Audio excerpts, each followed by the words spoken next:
We are back with another episode of the Chaotic Book Lovers podcast.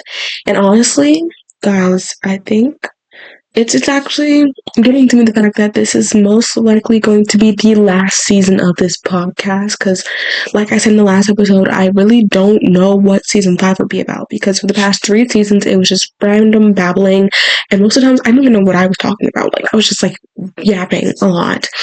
And this season, I was like, I want to have a theme. And this theme for season 4 was how to write. And I feel like this season really did help a lot of people because this is like the season that a lot of people have been viewing. And I feel like it's been helping a lot of up and coming authors who really just want to learn more about the writing process and how they can make their writing better. And I said this in one of the other episodes, but I literally was like, oh yeah, well, the reason I'm doing season 4 as writing is because I wrote my own novel, which we're going to talk about in a minute, but I wrote my own novel. And when I wrote that novel, there was so many mistakes that I had made in the process. So I was like, season 4 is going to be about writing because I made those mistakes. So I'm obviously going to tell y'all how to not make the same mistakes I did, because honestly, me making those mistakes was a waste of my time. Like, it wasted so much of my time. So I feel like I felt like if I did this season, then I could definitely help you guys save a lot of your time writing, so that way it's a much more smoother and much better sailing process. So yeah, before we start this episode, I did want to go ahead and say that I am an author, as I just mentioned. My book, The Ruined Royals, comes out July 31st, and you guys can click the Etsy link in the description if you guys would like to pre-order a signed copy. It's personalized. Once July 31st hits, the quantity will be very limited because as I'm an indie author, I do have to pay for said copies. So I'm going to try and have a good amount around, but if they sell out, then they're probably going to be sold out for a few weeks after that. So if you pre-order it now, you have a guaranteed signed copy. So you have your own signed copy that is guaranteed for you, that you can have. And I really cannot wait for everyone to read this. I've started getting feedback from some of the ARC readers, and honestly, they're saying some things that I'm just like, okay, wow. Thank you. And they're also pointing out so many other things to me that I didn't notice before. But I'm just going back and like, wow, I should probably change that, But everything that I've been getting back about this book, I'm so glad. For anybody who is wondering, it is a YA clean fantasy novel about 2 girls from 2 completely different backgrounds who both find out they're both related to the royal family in some way, shape, or form. But when they get there, they figure out that the royal staff is up against them. So they team up together, they form a little alliance so that way they can defeat the evilness, they can break the curse, they can figure out what's going wrong within the castle. And honestly, y'all, I will say it was actually pretty crazy to write this book because as someone who doesn't read a lot of fantasy, mainly because it's just not my preferred genre, I don't read a lot of fantasy. So writing a fantasy novel was kind of crazy to me. I was just like, how do you get here? But it was really, really nice. I enjoyed it. It was a wild ride. It was a roller coaster. And I feel like this is a pretty tame fantasy. So if you're also getting into fantasy like I am, this is definitely something that is pretty tame, pretty easy to get into. I try to make it as fast-paced as possible, try not to do too much over-explaining, try not to do too much of anything that could potentially lead you away. But this is my debut novel. It is, once again, YA. It is clean, so if anyone out here is a Christian girly like me, then you guys know it's really hard to find a good, clean book. It's one thing to buy a YA book, but a clean book is another thing, and people often mistake clean with having no spice. Clean just means there's no swear words whatsoever. So it's really hard to find a clean YA novel, but I definitely do feel like if you are looking for them, I know we're going off track, then I definitely recommend something by Stephanie Garber, because she has clean novels, clean YA novels. Caraval is clean, and I've only read out of the second trilogy she made, I've only read Once Upon a Broken Heart, and that was clean. So the entire Caraval trilogy was clean, and Once Upon a Broken Heart is clean. But yeah. Anyway, let's get into the actual topic of this video, which is the editing process of your book. The editing process of your book is something that is extremely important. I mean, obviously it's important. You don't write your first draft and you're like, okay, time to publish this. That's not how it works. Your book has to go through thorough editing. And I said this in the last episode. I think it was the last episode, but I said this in the last episode that it's very smart to do second and third drafts as well, because if you do a second draft, if you do a third draft, it definitely makes your life a whole lot easier. Like, trust me, when it's time for the editing to come through, you're just gonna be like, oh wow, there's not a lot for me to do. And it's true. Once you do that second draft, I mean, there's things that were cut out, right? But when I write, I'm starting to do third drafts. And third drafts is where I just read through it again, I proofread it for myself, and I just remove anything for the final time that I don't want in there. And then I send it off to the editor. And you might be thinking that's a lot of work to do for someone who's already going to edit it. So that way I can just have less work to do. That is not true. Listen, when you send a book to an editor, they're not going to change much. If at most, they're going to change a few sentences and some words like misspellings and improper grammar. But for things like they're going to suggest a lot, like, hey, what do you think we do this? And you're going to have to do that work, and then they have to go over it, and there's going to be even more work for you to do once they go over it. So second and third drafts are definitely important when writing your book. Okay, it's definitely important, because listen, when your editor's going to go in, they're not going to do all that work. I said this in the last episode as well. When your editor goes in to edit, the most that they're going to do on their own is change spelling, grammar, and probably change a few sentences around, or like put a sentence before the other. But the rest of it is all on you. They're going to give you suggestions, they're going to tell you to do this and to do that, and you're going to have to do it. They're not going to go back over it, and they're going to tell you to fix it if something is wrong. They're just there to make sure that it's readable, that it's smooth sailing, and that it's a nice pace, you know? So honestly, you have to think about it. Do you want to have this editor have you going back and forth, back and forth, back and forth? No. So what I do is second and third drafts, because then I get to the stuff before anyone else can, and then I can fix it before anyone else can. And so that way, when the editor goes over it, it's not as much work to do, and the process can be better. It can be smoother sailing. It can just be much more enjoyable for both parties. So, yeah. You clearing your laptop?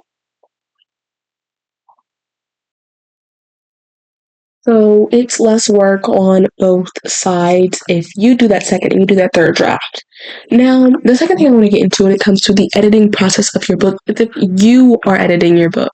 Listen, I was originally going to edit my book, and I'm glad I didn't, because the editor that I hired did a much better job than I would have, and caught so many things that if I didn't catch those, like she caught those, there would be tons upon tons upon tons of bad reviews on my book. I mean, genuinely, I'm scared of what my book would have looked like if I did not hire the editor for my book. I mean, come on. I remember one of the sentences, it was just a bunch of nonsense that did not align with the story plot at all. And even after I went over it, I did not catch it until she told me. I read it out loud and I was just like, wait, that does not sound right. You know, it does not sound professional. Doesn't sound like it flows well. Doesn't sound cohesive. It sounds like it was randomly thrown in there because I want to have extra words. So,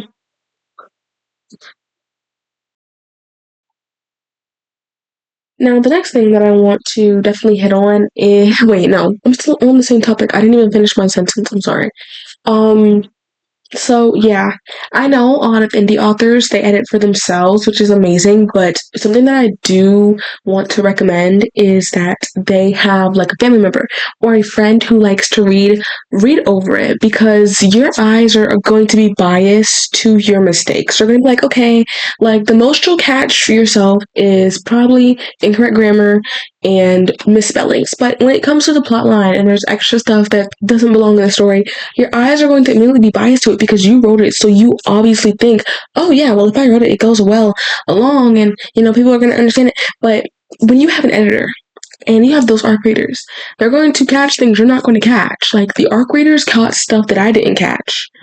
My manager caught stuff that I didn't catch. When I was like, whoa, where are y'all pulling this from? And I opened up the books and I was like, oh my days, y'all are right. Like this does not make proper sense. It's not cohesive. It doesn't flow well.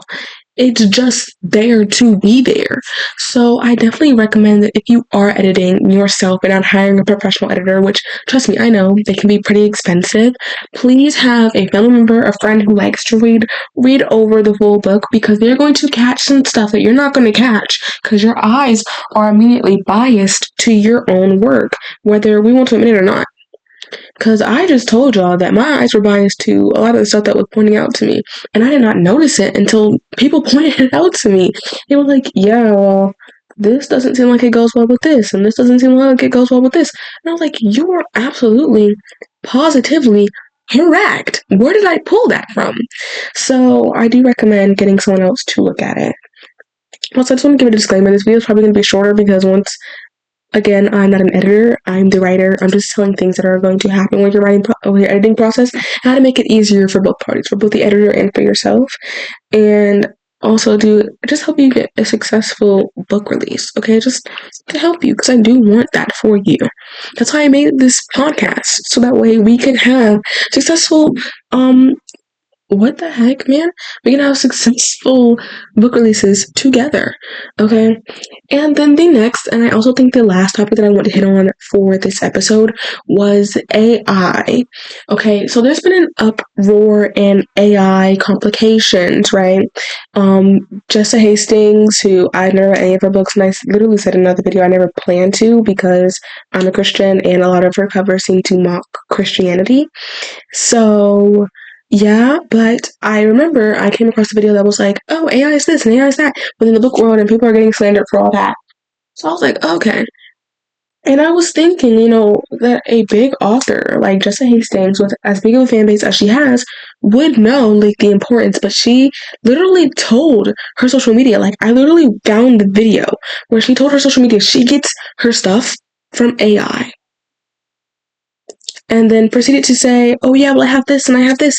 And it, all the people, and everybody in her comments was like, bro, we have the same stuff, but I can write a full book with that. And other people were saying, to the people who were calling Jessa Hastings out with this, was saying like, oh, well, when you have this and that, like, it really comes in handy with this and that. And other people were saying, well, I don't use it for my creative writing. I already have the idea. I just use it to edit my books. And that is where I'm leading with this. Editing your books with AI. Now, people are trying to say like, oh, well, Jessa Hastings literally said, well, if you are so against AI, do not use Grammarly. Well, Grammarly is not helping us with our creative writing. She literally said that she gets some ideas and some research from ChatGPT. I'm sorry. ChatGPT. Honey, ChatGPT was literally exposed, I want to say last year, for having inaccurate information. So that's why you need to fact check everything that ChatGPT tells you. And getting creative ideas from ChatGPT is not the best idea, because somebody else might do the same thing. And then guess what? You guys have the same book. Wow, crazy. Now, as for editing with ChatGPT, I also recommend not doing that because, number one, you're taking a job away from a human being. Like, that's somebody's livelihood. That's how somebody gets paid, by editing books, and you're taking that away by using an AI.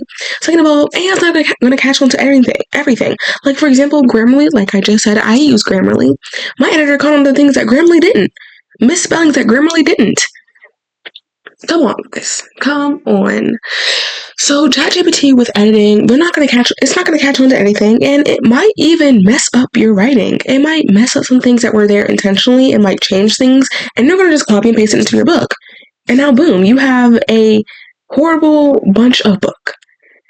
Now, there was a scandal, I want to say a few months ago. No, it was back in September, I believe. I actually made a video of this back in September when AI was quote-unquote writing books, and there was an author who had a pen name or something like that, and she was not responding to any of the AI allegations, and so people just were like, yeah, this is AI.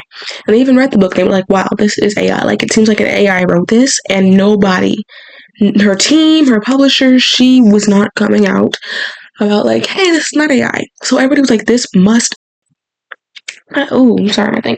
I know right now Silver Elite is having an issue with being called out for AI, and Matt Rafferty read Silver Elite and actually said that she knows someone who works at the publishing company that has actually talked to the author of Silver Elite and was like, that is a real life human being who wrote this. People were saying that it was AI because it had a pen name and the author didn't want their name to come out, which that's invalid. Come on, guys. Let's grow up. Let's grow up, please.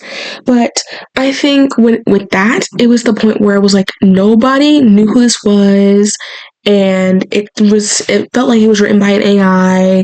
The editing felt like it was written by AI. All that stuff that just added up like, yo, this is an AI's book. And everybody was just like, oh, that actually makes sense. And I made a video on it as well, talking about AI. But really, come on.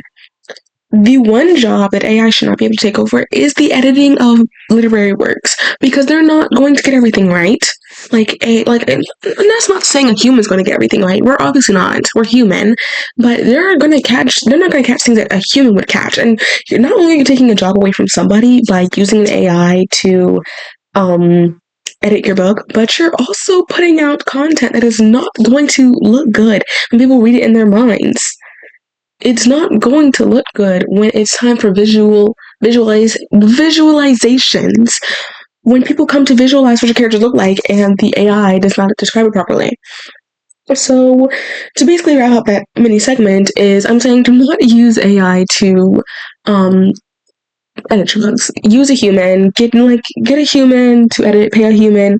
If you cannot afford that, then please edit it yourself and then have an extra pair of eyes go over it, because an AI is not going to catch the things that a human is going to catch, because it is a robot. It's a robot. So, with that being said, I hope you all enjoyed this episode. I know it was pretty shorter than the usual ones. I'm really sorry, but there's no lot to say here, and I'm not going to drag it out. I'm not going to waste your time. Come on. I'm not gonna waste your time. There's a lot to talk about. Once again, you guys can go pre-order my signed, personalized copies of my book. Check out my Instagram as well, so you guys can keep up with me. I try to post daily up there for July, because my book comes out this month, July 31st. Keep that date in mind, July 31st. Follow me on Instagram, all that good stuff. And I will see you all in either my next video or my next episode, because you guys know I'm also a booktuber. Love you all so much. Subscribe, like, and notifications so you guys know that if I'm video. Kisses, mwah, mighty out, and goodbye.